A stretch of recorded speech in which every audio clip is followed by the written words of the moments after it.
Hari Om. Today, let us see how one or two or more capacitors can be combined. This is somewhat similar to that of resistors that you have studied in earlier classes. For example, you must be remembering that if we join some resistors in series, suppose we have three resistors of resistance R1, R2 and R3, and we join them in series, then the net resistance becomes R1 plus R2 plus R3. Similarly, if we have three resistors or more in parallel, suppose this is R1, R2, R3, then the net resistance will become 1 by R. So suppose this is R, so 1 by R is equal to 1 by R1 plus 1 by R2 plus 1 by R3. So the multiplicative inverses are added. This you already know. In capacitors we get such simple formulas, but they are just opposite. So if you have some capacitors in series, then the net capacitance, if the net capacitance is C, so 1 by C is equal to 1 by C1 plus 1 by C2 plus 1 by C3. Means whatever happens in resistors in case of parallel happens in capacitors in case of series. Similarly, if some capacitors are in parallel, suppose this is C1, its capacitance is C2, this capacitance is C3, then the net capacitance C will be C1 plus C2 plus C3. Just reverse that of resistors. Let's see how this happens. So let us consider we have three capacitors of capacitances C1, C2 and C3 respectively in series with a single source of potential difference V. Alright, so across C1, suppose the potential drop is V1, similarly across C2 potential drop is V2, and across C3 the potential drop is V3. So we can say that the total potential drop is equal to the sum of these three potential drops. So V is equal to V1 plus V2 plus V3. We have to transfer this to a different circuit in which instead of these three capacitances, we will use a single capacitor which will act as the net capacitor. So suppose the net capacitor's capacitance is C. So the potential across it is V. Now you know that Q is equal to CV or V is equal to Q by C. So according to this, suppose the amount of charge is Q. So we can write this equation as Q by C is equal to, now in this diagram V1 will be the charge passing through this capacitor divided by C1. So some charge Q is passing. Now as you know, in case of resistor, equal current goes through the series components. So charge Q is passing through C1, the same charge Q will be passing through C2, same charge Q will be passing through C3. Here the charge remains same. So this will become Q. Using this formula, V1 will be Q by C1 plus Q by C2 plus Q by C3. Now if you take common Q from here, so Q by C is equal to Q 1 by C1 plus 1 by C2 plus 1 by C3, and upon cancelling Q we will get our desired value of net capacitance. This happens if some capacitors are in series. Alright, similarly,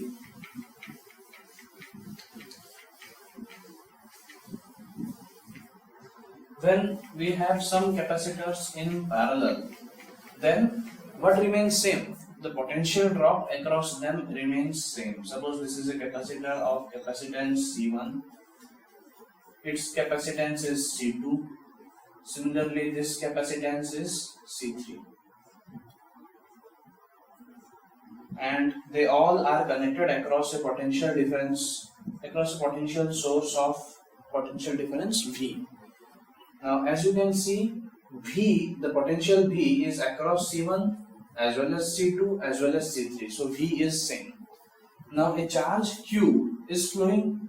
So the division of charges in these three branches will not be same. So suppose Q1 goes here, Q2 charge goes here, Q3 charge goes here. So we can say that Q is equal to Q1 plus Q2 plus Q3. Whatever charge enters, that much charge has to leave. This is some law that we are going to study in our next chapter. So Q is equal to Q1 plus Q2 plus Q3. Now you know that Q is equal to CV. So Q1 charge going through this branch, Q1 will be C1 into potential difference here is same V. So this will become, now we have to transfer this into a circuit of net capacitance C with a potential difference V and charge is Q. So we can say that for this series Q is equal to CV. So CV is equal to, now Q1 will be C1 into potential difference across that capacitor, which is V. So C1V plus, similarly for Q2, the potential difference across Q2 or C2 is V. So C2 into V plus C3 into V. Now if we take V common from here, C1 plus C2 plus C3, so our net capacitance C is equal to C1 plus C2 plus C3. Alright. So in order to remember easily, just reverse the case of resistors. In series, resistances add up. In parallel, capacitances add up. Alright. Now let us try to find the expression for potential energy stored in a capacitor. As we have already discussed that potential energy can be generated by doing some work. If we do some work, then the work done gets stored as the potential energy.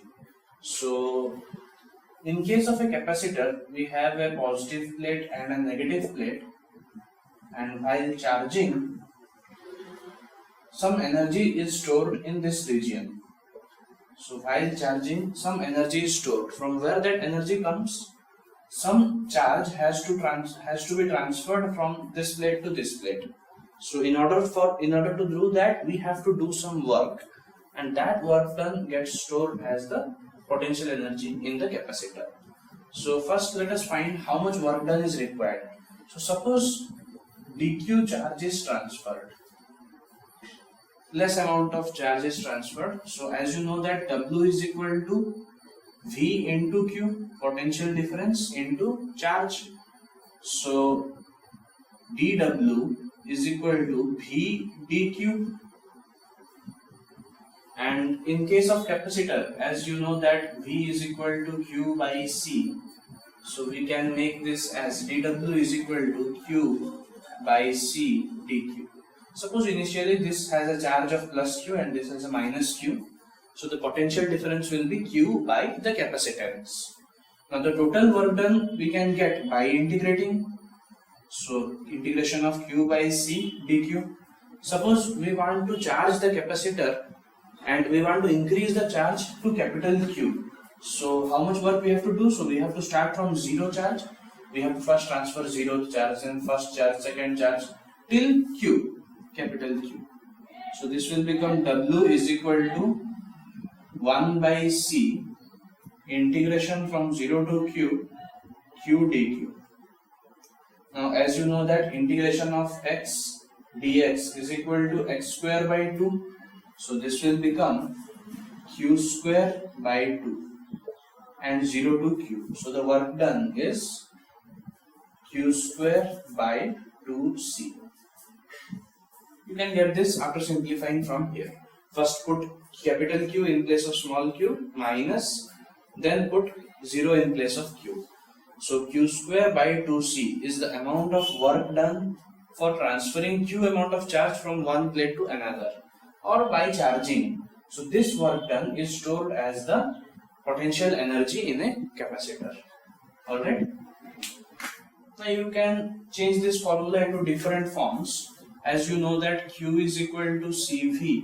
So put that here. So potential energy can be written as half or 1 by 2C into Q is CV whole square. So C square V square. So this will be half CV square. This is also an expression for potential difference. Similarly, you know that C is equal to Q by V. So put that here. So potential energy will be Q square by 2 into V by Q or half QV. You may use any formula as per requirement. Alright. So with this, let us stop here. We will proceed to the next part in the next video. Thank you.